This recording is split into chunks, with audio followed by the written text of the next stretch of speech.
কাছে চলে এসেছি, দেখুন কাকা হচ্ছে দেশি মাছের স্পেশালিস্ট। কাকা মাগুর কত করে দিচ্ছ?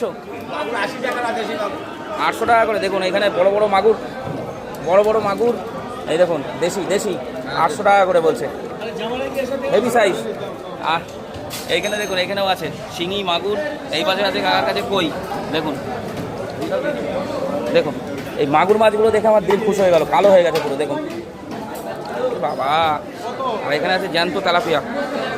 ও আর এখানে আছে হচ্ছে কাকার কাছে আছে হচ্ছে জামাই খাওয়ানো ট্যাংরা। ডিমে নাকি ভর্তি হচ্ছে জামাই খাওয়ানো ট্যাংরা। দেখি উরি বাবা, এ তো জামাই খাওয়া ট্যাংরা বলছে। এদিকে সব হাসছে, দেখুন কিরকম ভাবে দাঁত বার করে। এই যে বনগাঁ নিউ মার্কেট, বাইরে প্রচুর বৃষ্টি হচ্ছে কিন্তু এখানে লোক নেই, মাছ কেনার লোক নেই আজকে, ফাঁকা ফাঁকা মাঠে গোল মারছে। এই দেখুন কইগুলো, কাকার কইগুলো জবরদস্ত। দেখুন এই দেখুন, ওহো দেখুন এই দেখুন, দেখেছেন। কিন্তু সব থেকে ভালো হচ্ছে কাকার এই মাগুর।